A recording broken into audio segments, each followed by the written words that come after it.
Hello, Dr. Rose. So, welcome to Rock That Fitness with Anna Rockstar. I'm so excited to have you here. Thank you for having me. Oh my gosh, it's been weeks and I've been wanting to do this podcast with you. And a lot of my audience on Instagram has questions to ask you. But first, before we get into the questions, I just want to ask you if you don't mind, introduce yourself here. Tell us a little bit about you, what you do in your practice, what kind of things that you cover in your practice. Sure. My name is Keith Rose. Obviously, I'm a plastic surgeon. My practice primarily right now is mostly cosmetic surgery. I used to do a lot of reconstruction. I still do some reconstruction. I spent basically the first 10 years of my career traveling around the world operating on kids. I would work some back here in Corpus, but I was gone a lot of the time. Um, when I was traveling less, I opened my surgery center, and we opened this, I think, in about 2013. We're getting ready to go on 10 years, and we've been really blessed. We have great patients. We do a lot of everything. A lot of guys get pigeonholed into one thing or another, but down here in South Texas, it seems like we do a lot of facelifts, over 100 a year. We do a lot of mommy makeovers, over 100 a year. So I can't tell you what we do the most of, but I can tell you that we do a lot of different surgeries. We do rhinoplasties, we do otoplasties, which is fixing ears. Um, and I still like to travel and operate on kids. And I apologize that I have to run in a little No, bit because I'm going to no. the national meeting. The National Plastic Surgery, the ASPS meeting is starts in the morning. So I'm going to fly out there tonight to Boston and attend that, and get my continuing educational credits. But no, Awesome. it's been a fun journey. It's been great to be here in Corpus. We have patients that come from all over the country. We've had, we have probably 20% of our patients come from out of town, Wow. and we've been really blessed. Yeah, I think you are phenomenal. I'm so happy that I got to meet you and that I was referred to you by my good friend Armstrong. And what I've loved so much about working with you is just your passion for what you do. And you care so much about your patient and what your patient wants. And you're not out for your own, what you want to do. So I just appreciate you. I would like to ask one of the questions that my audience asked just real quick up front, since this one kind of just applies. I'd Mm. like to know what got you into the field of plastic surgery, because one time we talked about this and I just loved your answer about how it's reconstruction for, I think you said, like, the soul. It's reconstruction for the soul. Yeah, So with and I that in did. mind, well, tell Well, I us didn't how you come to got that into at it. first. I Okay. started out. I did my plastic surgery training in Dallas, Texas, at the University of Texas Southwestern, and I trained at Parkland Hospital back in the '90s. I also did a fellowship at the Shriners Hospital for crippled children, where I did burn reconstruction, craniofacial cases. And when I got out of my training, I really didn't know what I wanted to do yet. I kind of was at that point in my life, I was like, I'm not going to do cosmetics, because why would you do cosmetic surgery? That's not the real plastic surgery. And I enjoyed doing clefts. I hadn't quite grown up yet. I'm sure my parents would tell you that. So I was in the military at the time. I was in the reserves, and I was traveling a lot. So I spent a lot of time overseas. I was a Thank grant you. evaluator for Smile Train, operated on over 3,500 children, cleft lips, birth deformities, things like that, and a lot of adults too. Wow. I helped set up the plastic surgery program in Kabul, Afghanistan. I'm not going to say the hospital now because it might put some people in danger, but just because we're not there anymore. Yeah. But there's a lot of plastic surgeons that I got to train with and train. And I have a real passion for reconstruction. Now, probably I did some cosmetic surgery intermittently, but I had privileges at the hospital. I worked there, but I really never thought about having my own surgery center.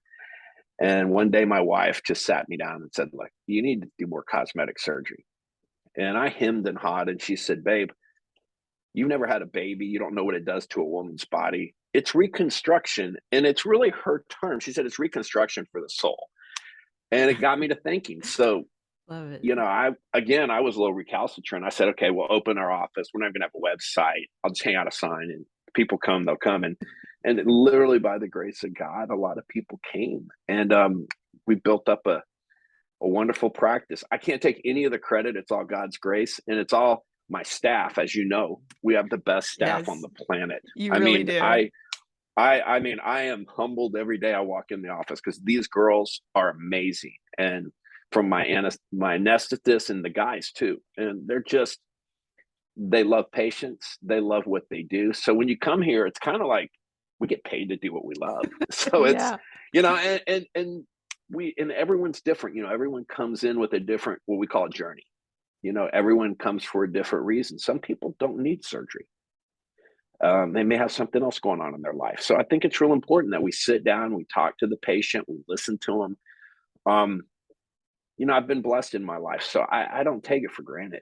I just enjoy it. And, the folks that have the big transformations may not seem like a lot to some people, but for us, that's kind of like the icing on the cake. When you see a woman that thinks, my life is over, I've had 4 kids and my body's wrecked, and then, you know, they get fixed, they're happy. I mean, Yeah. it's the same feeling you got when you handed a child that had a cleft lip back to the mother. It's pretty cool.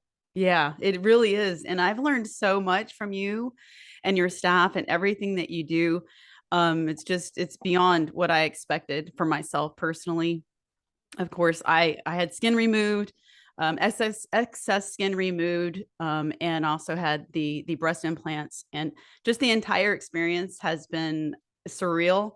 And I can't even tell you how happy I am. I'm beyond happy. I'm probably, like I say, I'm annoyingly happy about it. So we didn't mention your practice, Rose Cosmetic Surgery Clinic Center, and yeah, Rose Center. Cosmetic Surgery Center. Right. Yes, I just wanted to make sure everybody knows, here in Corpus Christi, Texas, and highly, highly recommend Dr. Rose for just all of the things that he just said, and just his heart for what he does, and he really, really does care. And I'm just going to throw this in there too, because I had a lot of questions in the beginning before I came in for my procedures, and I kept on calling the office. And finally, I think you told your staff, just have her come in. So I got more than one consultation with you, just for your heart of caring. And we really nailed down what it was I needed to do and what I wanted to do. And so thank you for that. You're just amazing. I just appreciate you so much. So let's just get into these questions here. I'm going to ask these questions from my audience, and then if we have time, I'll ask some of the questions that I have myself.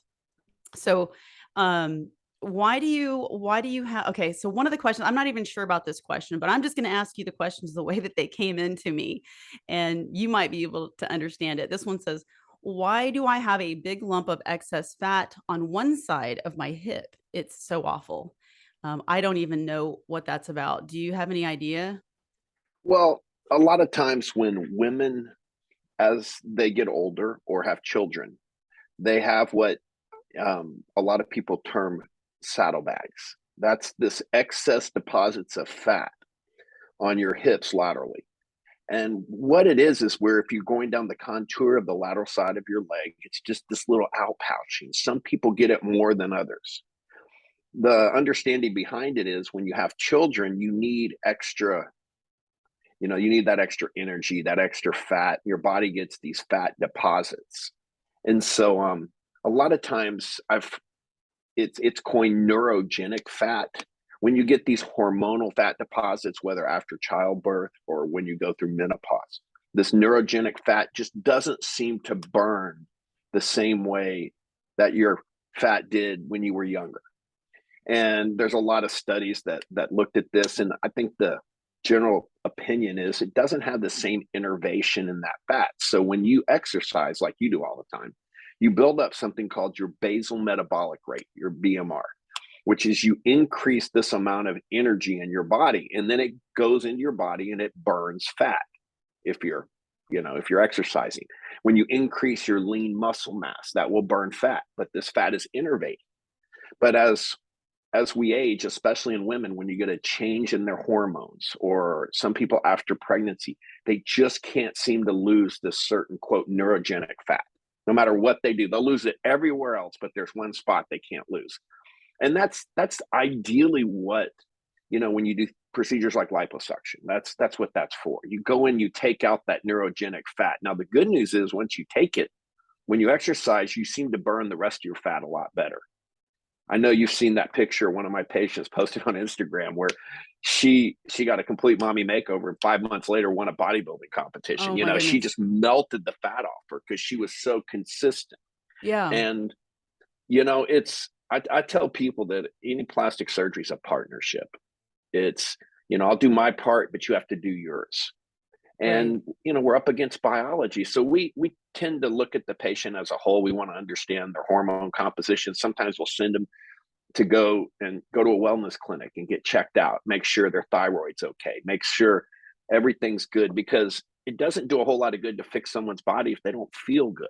So you want to make sure someone's healthy, they feel good, they're living a healthy lifestyle, they're exercising. And sometimes it just takes that little nudge of surgery and then they'll start exercising again because they get that stomach fat or that excess skin cut off. So Right. Yeah. it's And all, I you all want to keep them moving in the right direction. That's why I agreed to come on, because I'm pretty passionate about exercise and things like that. Yeah, absolutely. And I guess some of that neurogenic fat that you're talking about, it can be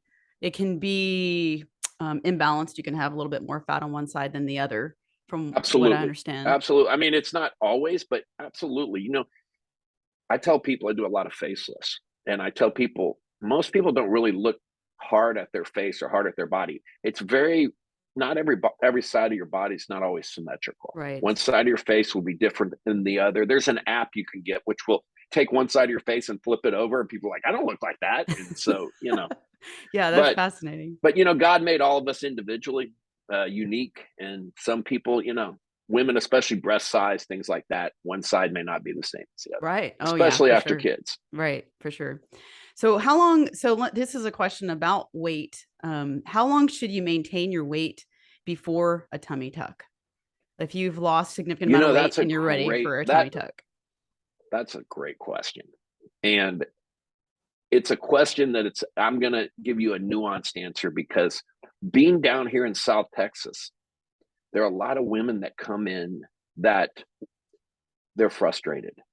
They can't seem to drop weight. They come in and they're like, look, doc, you just got to do something. I just need something to quote, get me started. Now you don't, you know, you want someone that's going to be consistent and working at it. But if I talk to the patient and I really believe that they're sincere, I work with them, I do a workup on them. They don't have any other medical issues. They don't have diabetes or they don't have high blood pressure, but they need something to get them started. There's occasional patients that I will do a liposuction and a tummy tuck with the full understanding that it's not going to make them look exactly like they want to, but it's going to get them started down that road. So you really want to understand the expectations. It may just be not a formal tummy tuck, but cutting off the fat that's hanging down. And once they get that and they're not having to tuck it into their pants anymore, they feel better and it Right. motivates them. I just did a lady which I took her pants because it was down to her knees. I Wow. didn't do a tummy tuck, but I did that to get her started. Yeah. And, you know, you want to, the first and foremost, the first thing in plastic surgery or any surgery is the safety of the patient. First, middle, and last. So, you know, we have a saying around here, we don't take ourselves that seriously, but we take what we do real seriously. So Yes. as long as the patient has a realistic expectation, they understand they may have complications, they may have some wound breakdown. But a lot of them are willing to sign up and say, you know, I understand that, but I want to try. If I have the right patient, yes, I'll do it. But ideally, you would like someone to get down, lower their BMI to where they've lost everything that they can legitimately. They have to look you in the eye and go, you know, doc, I've done everything I can. I can't lose anymore. And you can usually tell. The patients that some of my best patients are patients that have had the sleeve or gastric bypass Mm-hmm. because they're committed. Mm-hmm. They're all in. Patients that come in that have had a major weight loss, they may still be a little big, but they've lost 100 pounds. Yeah. Those patients are committed, and that means a lot, because some patients will come in and, you know, you can tell they're just not quite committed to the process, and it's a lot of money to spend if you're not committed to seeing it through. That's why, I mean, I love your podcast, because you people need encouragement. We weren't designed as humans to be alone. Yeah. And you need a community, you need encouragement. So Oh, yeah. when we operate on someone, we always encourage them in fitness, we encourage them in diet, we encourage them just to, and we don't just talk to the women, we talk to their spouses or their Mhm. significant others, because it's a two-way street, and it's real important. I'm the biggest fan of marriage on the planet. I'm probably the happiest married man in the world. Yeah. And I think it's so important to make sure that you're a husband and wife are on the same page when they're getting surgery. Yeah. And so, we spend a lot of time counseling, as you know, our patients. Is our Yes. visits tend to last a little longer, but we get to know our patients, and some of them don't need surgery, and we just say, look, you look great. I can't make this better. So, Wow. there's a whole compendium of things. That's a Yeah. long answer for a short question, but But that question makes me question, like, do you actually turn away patients that you think they're not a good candidate because maybe mentally, emotionally, they're not in that place that you feel like they're going to be able to be that patient for you? absolutely, I do. I'll give you an example. Sometimes I don't turn them away. Sometimes I give them an assignment to see if they're going to be committed. Okay. I did a tummy tuck, gosh, it's probably 7, 8 years ago, on a wonderful lady. She came to me. She had diabetes that was controlled but not great. She was a little overweight. She she wasn't an ideal candidate, but her heart was in the right place. So I sat down with her and I said, I know you want this surgery, but I don't want you to get this surgery and have a complication. So I said, let's make a deal. I want you to go for 5 months and show me that you're going to take your diabetic medication routinely. I want you to lose 10 pounds, and I want you in, and I want to follow you each month. I want you to come in, let me say hi to you. I didn't charge her for it. I just wanted to see her going to her family doctor, taking care of herself. And to her credit, she did it. I did her surgery and she had a wonderful result. But if I would have just taken her back without making sure that she was going to stick, diabetes is not a life sentence if you keep it under control. Mhm. If you don't, you know, it can really cause a lot of Right. problems, especially in surgery with Mhm. infection, wound breakdown. So, Oh, and yeah. it's the right thing for the patient. So those are the ones that I encourage. And there's some that come in that are doing it for the wrong reason.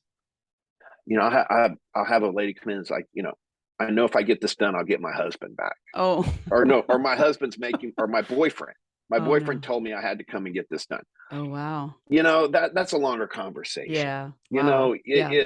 It's the patients that do the best come in and they do it for themselves, no one else. Yeah. They go, I'm doing it because I just want it for me. Right. And, and it's a rare patient and I will tell you, it's not a common thing to have a patient come in and say, I'm getting pressured. Usually the most common thing I have happen is I have a husband and wife come in, or a long-term relationship, and the woman's going to get a mommy makeover. And I always say this because, again, I'm a husband, a father, I'm a happy husband, and I've done this surgery on my wife. So in full disclosure, I fixed my own wife, Yeah. and I didn't care whether she got the surgery or not, because to me she's beautiful no matter what. And so I always look at the woman. I don't even look at the man, and I go, I want you to know something.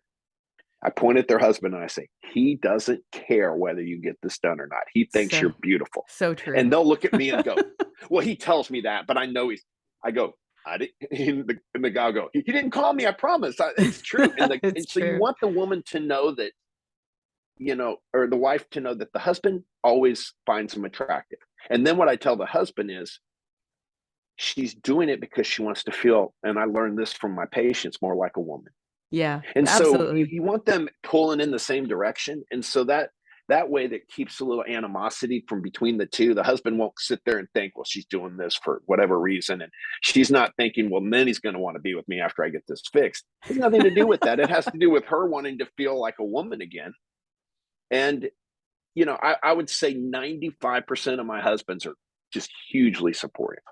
They're really Yeah. good. Yeah, that's a good point because, I mean, we were standing there and, this was not something that Ron really wanted for me.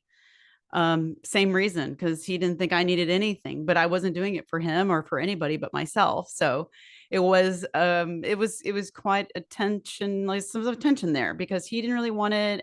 We went through a lot of discussion about it. Even standing there in the office, basically with nothing on in front of another man was very uncomfortable for him. He didn't like that at all. But in the end, he was happy for me, and he supported me and my desires to do that for myself. So that makes a lot of Chances sense. are that I probably said those same words You to did. Ron. You Yeah, did. yeah, I say them, and and I'm aware of that because people's, my wife is from Mexico, and she's, everyone's like, oh, does your wife get jealous or this, that, and the other? And I go, no, because my wife knows, one, how much I love the Lord, and two, how much I love her. And I tell, when the husband's in there, I say, look, I know I said this in front of you guys, I'm the happiest married guy on the planet. I mean, I see women all day. I could care less. I go home and see my wife, I lose my mind. That's the Yeah, truth, that's right. Yeah. and that's what it's all about. But I always want the husband and wives to be comfortable, Yeah. and because at the end of the day, it's not just a surgery. It's a longer process than that, and so you want everyone on board with the process. Right. And I think it was great to have him there because he was able to get some of his own questions answered, and that was just a wonderful thing. So let me get back to some of these questions because I know we're short on time Sure, and I'm trying to stay with this. no problem. One of those questions was for a thigh lift. I've heard possibly developing lymphedema post-op. Is that true? And what can be done to prevent this? In a lot of, you possibly could. I mean, it's always a chance. You can get lymphatic massage. You can do a lot of things where you have increased swelling. I haven't had that happen. It's a lot in the technique you use and how you're doing your thigh lift. But yes, it's possible. It doesn't mean you're going to get it. A lot of times I use a wonderful lady who, after I do tummy tucks, liposuction, she's from Colombia and she's amazing. And she does this lymphatic massage and it really helps my patients. And what I tell folks, and I know I told you this, is everyone's different. We're up against biology, Right. and Yep. therefore the grace of God go any of us. Absolutely. I've had folks come in and go, well, I had surgery at this place and, I didn't heal good. And that has nothing to do with the surgeon. It may have everything to do with the way the patient just didn't heal. You Right. know, I'm Right. sure my patients have gone somewhere and said, I didn't heal well. I mean, you're up against biology. Yes. And Yeah. so, I talk to my patients and I say, look, this is a partnership. I'm going to do the surgery, but you got to do your part. You've got to clean your incisions. You've got to wear your garments. You can't get in a hot tub. All these little things that you tell your patients, and you want to, and that's important. And also the pre-op's important. I had a patient I was going to operate on this morning, do a tummy tuck on, and when I was talking to her this morning, she goes, I had a lot to drink last night, and I go, Oh. and we're not doing your surgery. Yeah. And No. she's a beautiful lady, very understanding, and she's Sure. like, yeah, I shouldn't have done that. Yeah. And so, the reason we do that is, could you do the surgery? Sure. Would you have a problem? Possibly, but you would increase that problem Sure. exponentially. Right. And you just don't want to do that, whether it's, oozing into the tissue, causing you don't heal the same way. So, it's a partnership, and you want to, it's where you get real raw and honest with each other. Yeah. So, because I tell my patients, look, you can't mess it up where I can't fix it. I've had dogs jump on people's incisions. I've had one patient that decided to get in a hot tub 3 days after a surgery. That's not a good thing to do, but we Yeah. always fix it. We take care of it. But, I encourage our patients, and we really go over the pre-op and post-op instructions. I mean, you were the ideal patient because you were so focused and Yeah. compulsive, but that's what we need. And I didn't even really know that I was going to ever do a surgery. I never had it in my mind. And for years going through my fitness journey, having lost the weight, um, I did everything I could. And I finally realized that, this skin isn't going away. And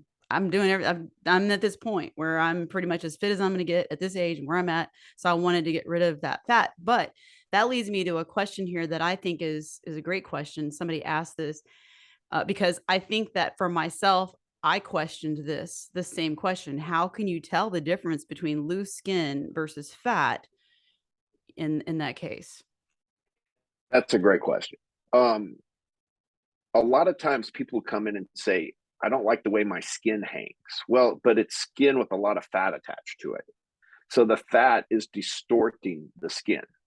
So what I tell folks is, when I look at someone, you look at you look at their skin, but you don't just go, okay, they have skin. You say, what is their age? Does their skin have good elasticity? Do they have stretch marks, which are really small tears in the skin? I describe it as if you take one of those thick black trash bags and you start to pull it apart. Oh It yeah. doesn't tear, it just gets where it's thinner and thinner and thinner. So it gets gray instead of black. Yeah, that's a great And analogy. so and so when your skin does that, a lot of times when women have children or a lot of weight gain, and men get it too, Sure. you get those what we call dermal tears. What that does is it prevents your skin from retracting like normal. Now, there's several things we can do to make it better, but that's something that we have to take into account because it affects the blood flow in the skin and everything else. But if you have a patient with healthy skin, I mean, they don't smoke, which will really damage your skin. They don't, live outdoors and get suntan, and they come in looking like a piece of beef jerky, things like that. And it's okay if you do. We'll figure it out. But then you go, okay, do they have fat that's causing this? And then you think, well, if I do liposuction, will their skin retract enough? You are a very unique patient. Most patients don't come in. You were all skin. I mean, Yeah. you were like 99% skin. So it was easy to see the excess. And when people have had a lot of weight loss, sometimes they have that excess skin. Now, some women, I've seen women up to their mid 40s that will get liposuction. Their skin will just retract and do amazing. Wow, that's cool. But a lot of that is genetic. I mean, Yeah. some people just have better skin than the others. A lot of it is their ethnicity. I mean, it's certain skin is thicker, more oily. Some skin is dry and thin. I mean, it So just interesting. depends. Yeah. It's how you take care of yourself. That's why we sit down with our patients and talk to them. Because some of them will go, well, my friend did this and they healed great. And then you examine them and they've got stretch marks going to their rib cage. And you're like, well, your skin's torn. It's different. So every operation is individual for the Mhm. patient. It's not like one recipe fits everybody. Right, So what right. you want to do is talk to the patient. We have a machine called Renuvion, where it will literally go in after we liposuction and tighten the skin. And it's really good in certain patients. It has an amazing effect. The thing is, it works over a period of 9 months. Wow. So you need to tell your patient, well, it's not going to be perfect at first. It's going to be a process or a time period. But we have a lot of tricks. We have a lot of arrows in our quiver, as I like to say. Yeah. But that's a good question. And the only way you can figure it out is, if you feel your skin, you rub it between your fingers, and you don't feel a lot of fat, it's just skin. Well, then it's your skin. Yeah. But if you rub it and there's a lot of fat there, maybe it's your fat pushing it out, and you can get it to contract. Right. So even though somebody would come in and they still have the fat and they wanna get a procedure like a tummy tuck, you're you're gonna be more than likely using a liposuction procedure as well, so that will help the situation, right? We do liposuction with our abdominoplasties. I do Vaser or a Vaser abdominoplasty. There's been books written on it. The Vaser goes in, and I use it on a certain setting that will help melt the fat, tighten the skin. And we don't do it everywhere because of blood supply. And then I go in and I liposuction certain areas, especially in the upper abdomen, where women have more fat and a different type of fat. And so when we do the tummy tuck, we do some liposuction because you don't just want to take their tummy, you want to shape their body. I Mhm. mean, it's all about shape, it's all about symmetry, it's all about, giving people curves. Right, Um, so I learned this. Because I yes, didn't you go, realize, wow, I didn't know I had these curves. I did not know I was gonna have a full tummy tuck because I didn't realize that once you're pulling down the skin, I obviously had more excessive skin than we thought in the beginning, and then pulling it down. But you go beyond just pulling the skin down and removing the skin. Your goal is to contour the body and make it look the way that, you know, the shapes, the curves that we want Right, as right, women. right. So I appreciate that. I didn't fully understand all of that, of course. That's why I've learned so much about it. And I'm so fascinated by it. And speaking of the curves and getting that shape after surgery, can we talk a little bit about healing process Sure, and then talk a little bit about the compression suit and the reason we do that. sure, So I'm curious about the phases immediately after surgery when it mm, comes to pain. I get a lot of questions about, was it painful? What was the pain level for? And I know that's different for every woman. But I'd love to get your take on that in terms of the phases of recovery after a sure. tummy tuck. I can tell you the book answer for phases of recovery, and then I can tell you what I've seen over 23 years. All right. Um, in general, the phases of recovery are the first 7 days, we call that the acute phase.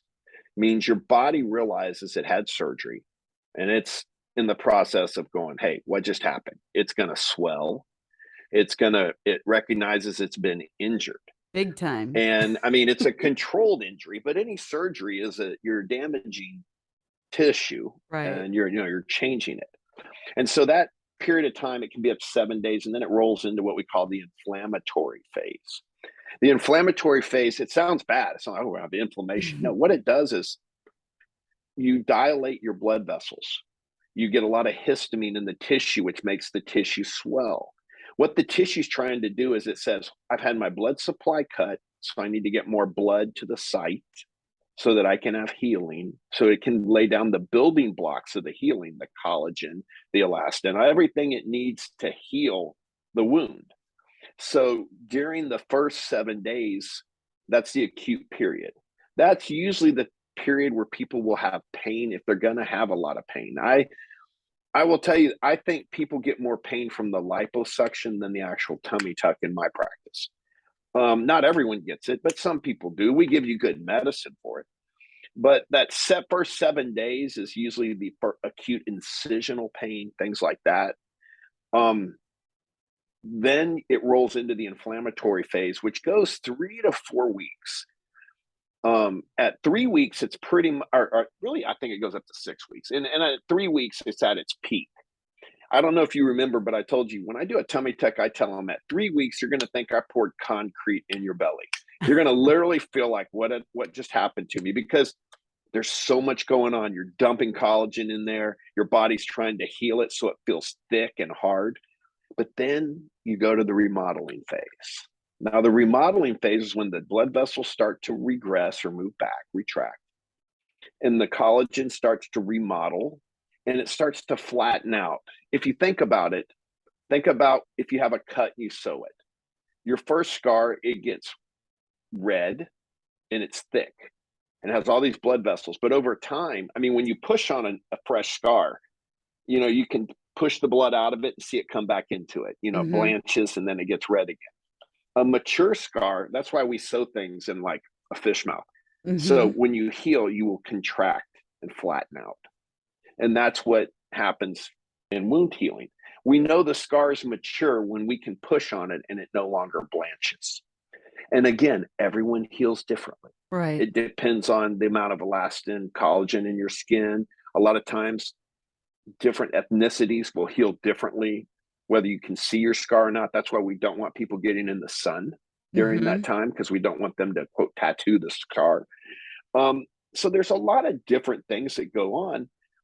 We have our patients, most of them take arnica, either topical or by mouth, and that helps with the wound healing. Mm-hmm. There's a lot of little tricks in wound healing, but the three main phases are the acute, the inflammatory, and then the remodeling phase. At 6 weeks, you're really into the remodeling phase, and we let our patients go do any activity they want at 6 weeks. Mm-hmm. And so our patients start working out. That's why I tell my patients, you're going to see your biggest gains between 8 to 12 weeks, because it's game on. They're starting to see their waist really shape out, and it's a Wow. lot of fun. So what's happening at that stage? I remember you telling me about what's going on with like the nerves regenerating and all that kind of stuff. Can you talk about that? Sure. Because I'm dealing with some nerve pain right now and I'm heading into week 9 and I just had something freaky happen. I'm like, I think this is nerves Well, what growing you have back. is your nerves. These are these are small microscopic nerves. Hmm. You know, obviously they're cut, they're cutaneous nerves, they're nerves in your fat. And so these nerves will recanalize, reform. And as they do, you get something called Tunnel's sign. You'll feel these little electric shocks, and Yeah. you'll be like, what the heck is that? You know, and that means your nerves are healing. A lot of times you'll have itching, Hmm. and that can be from the histamine release too when a wound's healing. Think of a mosquito bite. When a mosquito bites you, it dumps histamine into the tissue, so it swells up and itches. Right. And so, you know, it's not a great analogy, but it gives you an idea of what's going on. Right. And again, everyone heals differently. Some people will, you know, they'll be healing and they'll do, if you do a lot of exercise, you might tear a little scar tissue that's inside and you'll go, ouch, you know, that, but your body's just remodeling and it's healing and you get some scarring. That's why, you know, a lot of people get that lymphatic massage or massage to kind of smooth things out. It's good to be active because it increases the blood flow, but it's also real important to eat healthy. Hmm. Protein in your diet Yeah, is another thing that's real important. that's I mean, right. when you have a big surgery, your body has to heal. I mean, Right. you're in a, especially our big mommy makeovers, and there's going to be times you feel tired. It doesn't mean it's going to always be like that, but it's your body telling you, hey, look, you need to rest. And so, you know, I've had patients. I had one nurse that was literally back at work 5 days after her major surgery Wow. with her hiding her drains under her scrubs. And then some people are like, nah, that's not me. So it's, you know, again, it's Yeah, different strokes for different folks. But I can relate to that. yeah, it's, you know, and some people have a mindset. I got injured and had to have my hip replaced when I was in my 40s. And I was overseas. I came back. I had my hip replaced. And I was of the mindset that I'm walking out of that hospital. And I did right after the surgery. The stupidest thing I ever did in my entire life because I was dying. But, you know, it's a mindset. And, you know, you want to be smart. Doctors are the worst patients on the planet. Um, but, you know, especially in cosmetic surgery and plastic surgery, it's still surgery. Hmm. Um, I think cosmetic is such a, because I really like the reconstruction for the soul thing. Because people, you know, I'm 57 now, so you know, you look at life a little differently as you Right. get older. Your mind Absolutely. feels young, but your body's going, yeah, I don't feel that young sometimes. Yeah. So Yeah. I agree with you. And I did an episode talking about is plastic surgery taboo, and I got so much feedback from that one. There's just it's interesting how many people feel like it's just something you don't talk about, but now it's becoming more and more talked about. Um, but getting back, because I know you need to go, real quick, if you can just tell us real quick, how long should somebody keep wearing the compression garment, and should they continue to wear the garment beyond the recommended amount of time? you know, that's one of the most common questions I get. And my answer is wear it as long as you can. A lot of times, and you'll understand this, it keeps you from having a lot of pain. It kind of stabilizes things. Especially you didn't have this big liposuction, but if someone has a really big liposuction, they wear their garments because it's more comfortable. I see. We push our patients to wear them 6 weeks if we can get them to. You know, a lot of people say after 3 weeks you're okay. Um, you know, you can change the size of the garment. You can change the type. If you go to this one lady I'm talking about, she's going to get you into like this really funky looking rubber suit garment, but it works good. I mean, she gets them from Colombia and they really work. That's So interesting. I tell people wear them as long as you're comfortable. You Okay. know, everyone's different, but the big key is at least 3 weeks. I like them to wear them at least 6 weeks because what you're doing is after liposuction, you're really compressing that tissue and you don't Mm-hmm. want to get any fluid or a seroma or some Mm-hmm. what we call a rind in there. And so I think it's real important to wear them all the time. You know, you don't wear them in the shower, but you also, as a side note, don't take a hot shower. You don't want to dilate all your blood vessels. Just take Mm-hmm. a comfortable shower. You know, you don't Mm-hmm. have to freeze yourself to death, Yeah. but you don't want to take anything that's going to cause you to vasodilate and Yeah. things like that. So most of that has to do with like preventing or trying to avoid the pain, right? So not Mhm. necessarily maintaining a contour of the body. That's Well, I not think it does necessarily what both. it's for. Well, I It does think both. some people will say it helps maintain the contour. I think, you know, my patients with the best results, this is anecdotal, will wear them 6 weeks. Yeah. Well, I definitely wore it like I was supposed to for 6 weeks Mhm. and then some. But at Mhm. this point, I'm into week 9, and I feel like, well, Oh yeah, you're fine. there's still some puffiness, like right above the incision of the tummy tuck. There's still some puffiness. It's the skin is tight, but there's puffy. I'm not used to that, and I'm thinking I don't think a compression suit's going to help that. I think it's just going to take a matter of time. It's a last amount. That's the most dependent edema, right above the incision, right Hmm. in the middle. So that's the last to heal. That's where the blood supply travels to the last. It's the last to remodel, and that's the one that sticks around the longest. All right. Well, that's good to know that I'm okay. It's going to get Yes, ma'am. better. I feel like we need to go on. Is like I would love to continue or maybe have another chance to talk to you some more. Absolutely. I would love that. I want to I wrap can it up come because back I next month. I know that you need to get on the road, get on the flight. Um, can you let us know, like, tell us about your website if anybody wants to go check out your practice? Tell us the name of your website. Sure. It's Rose Cosmetic Surgery, and you just go to www.rosecosmeticsurgery.com. Do you take Um, patients from anywhere out of the state too, or yeah? oh yeah, I just did a lady a complete mommy makeover from Thousand Oaks, California, Oh wow. and I was like, "There's a long way to travel just You for are surgery," so but worth it though. And I know you're just she such a was really humble soul, sweet but lady. I mean, you well, you're worth it. You're worth it, man. we don't do a lot of advertising. We really don't. I mean, you're kind. We don't do a lot of advertising. We Our best advertising are our patients, and Yeah. we do a lot of surgeries. We were ranked in the top 1% volume wise, and for a single practice, and Dang. and I give that all the Wow. credit first to God because it's true, and then to our staff. Because I do the easy part. I do the surgery. It's the staff that works with you every day, and we have, not to steal your thunder, a rock star staff. Well, So I'm calling you my rock star surgeon. I'm like, you guys you're a are. kind. And there's other good surgeons in town. I mean, it's it's not rocket science, but it's important to listen to the patient, to understand what they want, and to do the best you can. You never want to drink your own bathwater, as my boss used to say.